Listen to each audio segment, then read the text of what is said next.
You talked about robbing from the offensive line stack of scholarships. Was that more to get some speed? You know, you brought in 4 wide receivers last year, and this year 5 defensive backs. Is that just to kind of upgrade the athleticism speed? Yeah, especially going back, 2 years ago, we really felt like we had to bring in a group of receivers. That was an area that needed to be addressed, and I think we're gaining ground there now. Again, we'll know more at the end of spring here, see how the guys perform, but at least I think we've created some really good competition there at those positions, and we've kind of cheated the line a little bit, if you will. And we've been lucky. We've the guys that we've offered have done a pretty good job, and the guys that have come in. So, but that's on my mind right now. We got to try to get a little bit more balance there. The DBs this year, it just kind of ended up that way where we knew we had to get some linebackers, obviously, and we probably went 1 or 2 over at the DB position. But there were some guys that had an interest in us that we thought were really good players. So, it's not like the draft. It's a little bit like the draft. If you have some guys up there you really like, sometimes you go that direction and try to catch up. Maybe the next year, we'll try to get it all in balance at some point. We're gonna have to. We've seen a lot from Quinton on the field at linebacker, but what about Travis and Reggie and some of the other guys that are going to get some of their first chances to really shine this year? In some ways, they're all pretty similar. They have different stories. Reggie's a true freshman that we opted to play a little bit, kind of the Drew Ott story, if you will. The difference being he got to play on special teams and then that third down package, so he got a lot of work. But he really impressed us in practice, and we just felt like it was worth the trade-off of taking his red shirt off.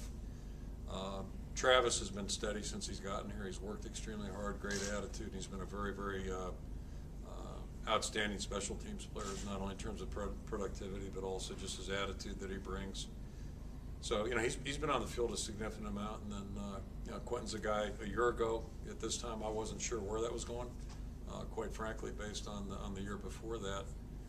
And he had a really good spring, and had an outstanding fall. And if James wasn't here last year, I'd have all the confidence in the world. Quentin would have played really well. He just kind of got positioned behind a very good player. So, but the transformation he's made in 12 months gives you a lot of confidence. But that being said, none of the three of them have really started out there and played 60, 70, 80 snaps a game. So that's the hurdle we got to climb now. But that's the way it goes. How do you think Cornbreath will respond now that Kid's there? Just you kind of have a punting battle. Yeah, and that's every one of our guys on the roster basically is in a competition outside of maybe Kluver. Kluver's got I'm not sure who our backup snapper is right now. We're working on that, but we'll have somebody in the fall. But right now, if he's not here, he gets the flu. We may not kick that day.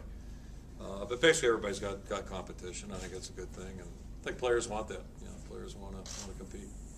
How are you guys injury-wise or position changes? Anything there? Nothing really dramatic, and injury-wise, got a couple guys with some nagging stuff, but nothing. Nobody that's going to be out for the all spring? No, not thinking off the top of my head. No, not really. Okay. Some guys are limited, but they'll be out there working at least. I think we asked you in 2006 when Greenway and Hodge left, would you rather have a returning linebackers or returning defensive line? I can't remember. What'd I say? I can't remember. I looked it up, I couldn't find it. Probably both, Yeah. I like to be greedy, but it doesn't work that way usually. So, but it's at least we have some experience up front. We got some guys I think that are coming, and that's encouraging. And the linebackers, they've been on the field. We just have to have to figure out the equation. Kickoff returns. Do you get anybody from the mix that you're looking at right now? Yeah, and there may be some freshmen involved there too. But we'll take a look at a lot of guys this spring. I think some guys in the receiver pool and the running back pool to start with come to mind.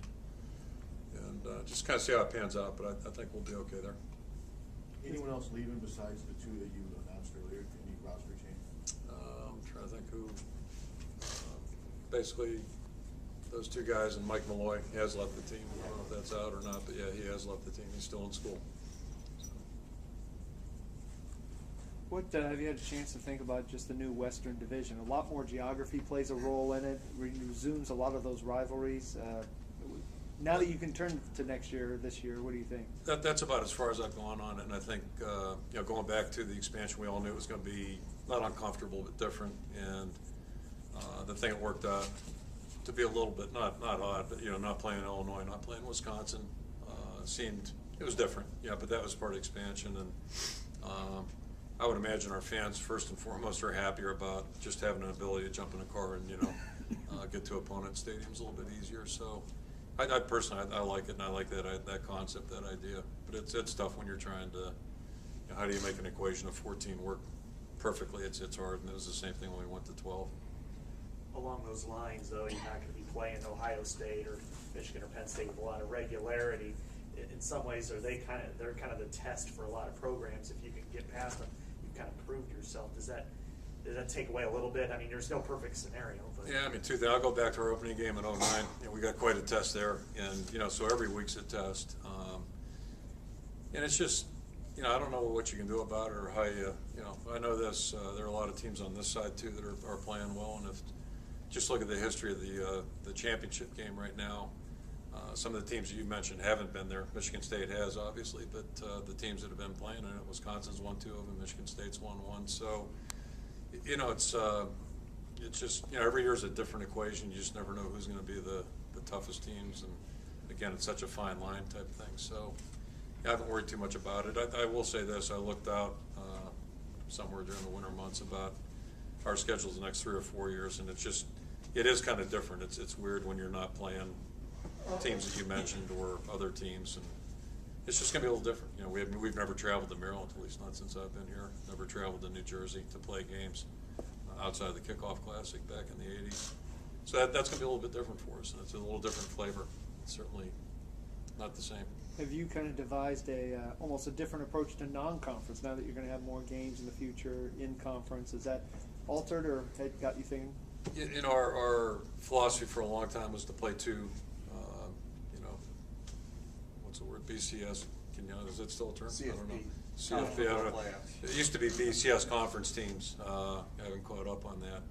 So now, to me, all that happened is one of those 2 are going to be a Big Ten opponent as opposed to, and then the trick was to make sure that we have that extra home game, get the Iowa State series and to correlate with that, so we didn't lose a home game there against those teams. So to me, it was just a trade-off. It probably made our scheduling easier, I guess, in some ways.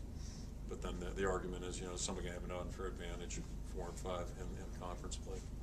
But you can't win that battle. It's probably really hard to gauge how much Damon Powell has grown with the playbook and all that stuff from not playing the season to now.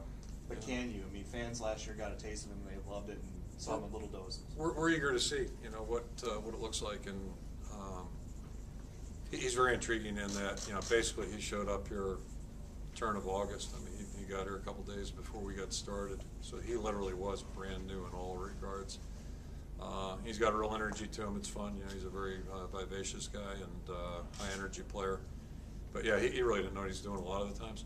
And it's been fun just to watch him now in the out-of-season program. Like, he looks like a college football player now instead of a skinny kid. Like, I'm sure it's probably the first time he really lifted with trained with regularity. So my guess is he, just like Bob Sanders, he probably just played ball, all the time. And now he's actually doing it in a structured way. So yeah, we're eager to see what he does out on the field. Really eager to see him this spring. You see him playing an expanded role? He's kind of more your deep threat last year. I would hope he could do more. Yeah, I sure would hope he could. We'll see what he does. It always kind of comes up with just moving Damon Bullock out to the slot and using him more. Do you see that, or is that just not as easy as said? No, I could see him. He can do that. And I think that's something to go back to Albert Young. Albert had that ability to he was comfortable out there, and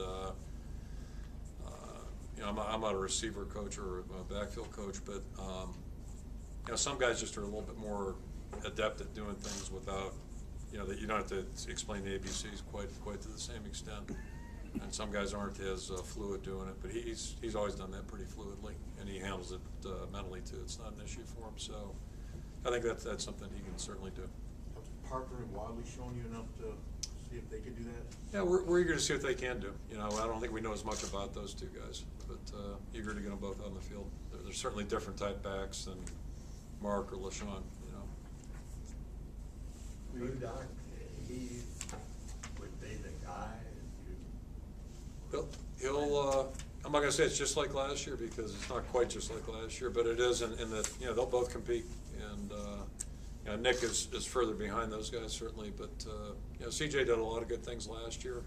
and I would expect him to be a better player this spring than he was a year ago. And so we'll let those guys compete, and it should be great competition. They're both competitive guys. They're both good football players, and we're thrilled they're both on our team.